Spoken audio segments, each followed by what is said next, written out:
गोटिए जंगल रे हरिणटीए ता छुआ सह रहुथिला। सेई जंगल रे गोटिए बाघ भी रहुथिला। से बाघर नजर थिला हरिण आउ ता छुआ उपरे।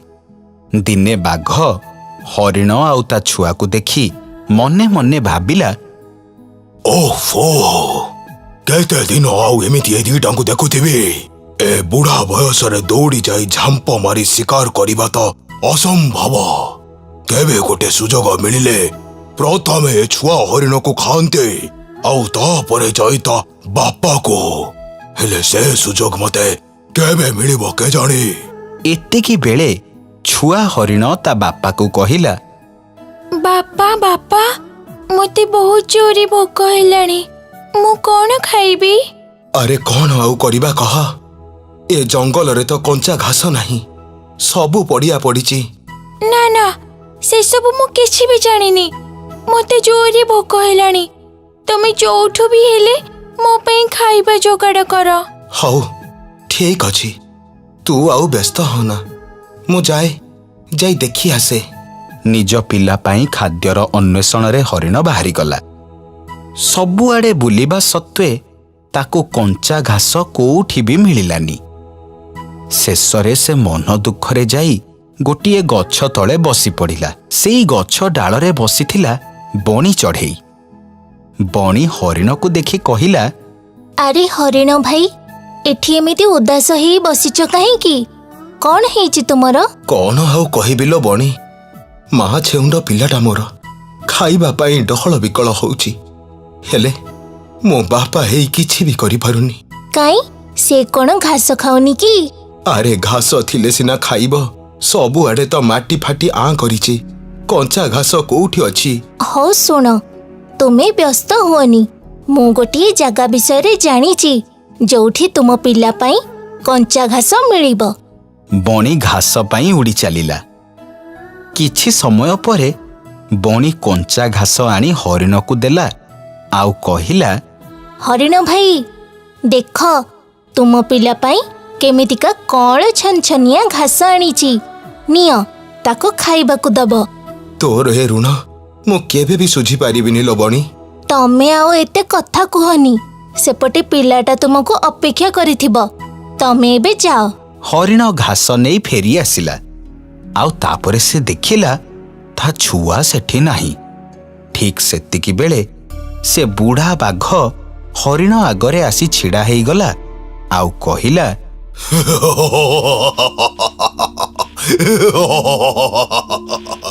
आज मो हाबुडरे पड़ीचो, मु तते जमारू भी छाड़िबिनी। बहुत दिनरू तम बाप झीओं उपरे मोर नजर थिला, आउ ए सुवर्ण सुजोग को मु हाथ छड़ा करिदेबी केमिति। ता माने तू ही मो छुआ को नहीं जाइचु? हाँ मु ताकू रखिछि, आउ तू जदि मो कथा न मानिबो तेबे तो पिला को मु मारी खाई जेबे। मो पिला बंचिछि तो? हाँ बंचिछि, किंतु जदि मो कथा मानिबारे खिलाफ करिबो तेबे मु तो पिला को मारी खाई जेबे। ना ना तू सेमिति करनी, एते नृशंस होनी तू। मो कथा दउची मु तोर सबु कथा मानिबी। बाघ भाई तू मो पिला को मते फेरई दे। हाँ मु तो पिला को तते फेरई देबी, किंतु ता पूर्वरु तते गोटे मास पर्यंत मो पई काम करिबा को पड़िबो। तापरे जाई मु तते तो पिला को फेरई देबी। ठीक अछि देबे, मु तो कथारे राजी, हेले मते कोन करिबा को पड़िबो? अरे बेसे किछि नुहा मो पाई सबुदिन भल भल सुआदिया खाद्य जोगाड़ करिदबो। हौ ठीक अछि।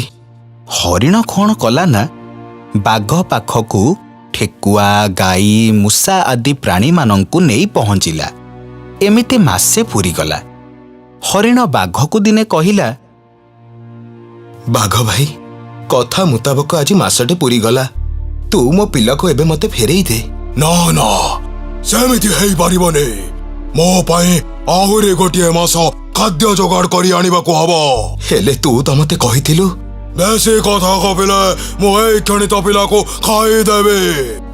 ନାଇଁ ନାଇଁ ନାଇଁ ନାଇଁ ନାଇଁ ମୁଁ ତୋର ସବୁ କଥା ମାନିବି, କିନ୍ତୁ ମୋ ପିଲାର କିଛି କରନି।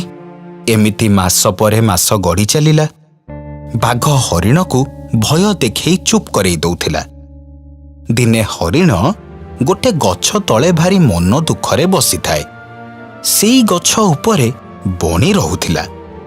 ବଣି ହରିଣକୁ ତା ମନ ଦୁଃଖର କାରଣ ପଚାରିବାରୁ ହରିଣ ସମସ୍ତ ଘଟଣା ବିଷୟରେ ବଣିକୁ କହିଲା। ସବୁ କଥା ଶୁଣିବା ପରେ ବଣି ହରିଣକୁ କହିଲା, ଆରେ ହରିଣ ଭାଇ, ତୁମକୁ ସେ ବାଘ ଠକୁଛି। ମିଛ କଥା କହି ସେ ତୁମକୁ ତାର କାମରେ ଲଗେଇଛି। ଏ ତୁ କଣ କହୁଛୁ ବଣି? ମୁଁ ସତ କହୁଛି ହରିଣ ଭାଇ, ସେଇଟା ଗୋଟେ ବୁଢା ବାଘ। ନିଜେ ଶିକାର କରିପାରିବନି ବୋଲି ସେ ତୁମ ଆଗରେ ମିଛ କହି ତୁମ ଦ୍ୱାରା ଶିକାର କରି ନିଜର ପେଟ ପୋଷୁଛି। ହେଲେ ତୁ ଏ କଥା ଜାଣିଲୁ କେମିତି? କାରଣ ସେ ବାଘ ମୋ ସହ ବି ଏଇ ଖେଳ ଖେଳି ସାରିଛି। ମୋ ପିଲାକୁ ସେ ଆଗରୁ ମାରି ଖାଇ ସାରିଥିଲା। ଖାଲି ନିଜର ପେଟ ପୋଷିବା ପାଇଁ ସେ ମୋ ସହ ବି ଏଇଆ ହିଁ କରିଥିଲା।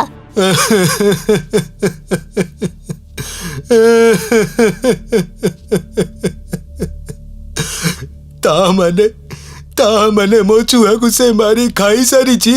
ଏଇଟା କାନ୍ଦିବାର ସମୟ ନୁହଁ ହରିଣ ଭାଇ, ଏଇଟା ସେ ବାଘକୁ ଉଚିତ ଶିକ୍ଷା ଦେବାର ସମୟ। ବୁଢା ହେଲେ ବି ଗୋଟେ ବାଘ, ସେ ଆମକୁ ମାରି ଖାଇଯିବ, ଆଉ ଆମେ ତାର କିଛି ବି କରିପାରିବାନି। ତା ଭଳି ଠକକୁ ବଳରେ ନୁହଁ, ବୁଦ୍ଧିରେ ପାନି ମଜା ଚଖେଇବାକୁ ହିଁ ପଡିବ। ତାହେଲେ ଆମେ ଏବେ କଣ କରିବା? ତୁମେ ତା ପାଖକୁ ଚାଲ, ତାପରେ ଦେଖିବା କୋଉ ପାଣି କୁଆଡେ ଯାଉଛି। ବଣି କଥାରେ ଏକମତ ହେଇ ହରିଣ ଆଉ ବଣି ବାଘ ପାଖରେ ଯାଇ ପହଞ୍ଚିଲେ। ହରିଣକୁ ଖାଲି ହାତରେ ଦେଖି ବାଘ ତାକୁ କହିଲା, ଆରେ ତୁ କଣ ଖାଲି ହାତରେ ଆସିଛୁ? ମୋ ଖାଦ୍ୟ କାଏ? ଆଜିଠାରୁ ତୋର ଏ ନାଟକ ବନ୍ଦ ମିଛୁଆ ବାଘ। ମୋ ପିଲାକୁ ଶିକାର କରି ସାରିବା ପରେ ମତେ ମିଛ କହି ମୋ ହାତରେ କେତେ ନିରୀହ ପ୍ରାଣୀଙ୍କର ହତ୍ୟା କରେଇଛୁ, କିନ୍ତୁ ଆଉ ନୁହଁ। ଓ ତୁ ତାହେଲେ ସବୁ ସତ ଜାଣିଗଲୁ।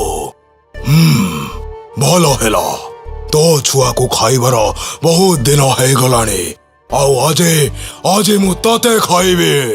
ବାଘ ଏତିକି କଥା କହି ହରିଣ ପାଖକୁ ଗଲା ବେଳକୁ ଗଛରେ ବସିଥିବା ବଣି ତା ଦାନ୍ତରେ ଖୁମ୍ପି ଖୁମ୍ପି ସେଇ ଗଛରେ ଫଳିଥିବା ଗୋଟାଏ ବଡ଼ ପଣସକୁ ବାଘ ମୁଣ୍ଡରେ ପକେଇ ଦେଲା। ବହୁତ ଓଜନିଆ ପଣସ ହେଇଥିବାରୁ ବାଘର ମୁଣ୍ଡ ଫାଟିଗଲା, ଆଉ ସିଏ ମରିଗଲା। ମୋର ଅତ୍ୟାଚାରୀ ବାଘ, ମୋର ବିନା କାରଣରେ ତୁ ମୋ ଛୁଆକୁ ଖାଇଛୁ। ମୋ ଛୁଆକୁ ବି ଖାଇଛି ହରିଣ ଭାଇ। ଆଜି ମୋ ପ୍ରତିଶୋଧ ପୁରା ହେଲା। ମୋର ପ୍ରତିଶୋଧ ବି ପୁରା ହେଲା। ଠକିବା କିମ୍ବା ଧୋକା ଦେବା ସବୁବେଳେ ନିଜ ପାଇଁ କ୍ଷତିକାରକ ହେଇଥାଏ। ତେଣୁ ଧୋକା ଦେବା ଆଗରୁ ଚିନ୍ତା କରିବା ନିହାତି ଦରକାର।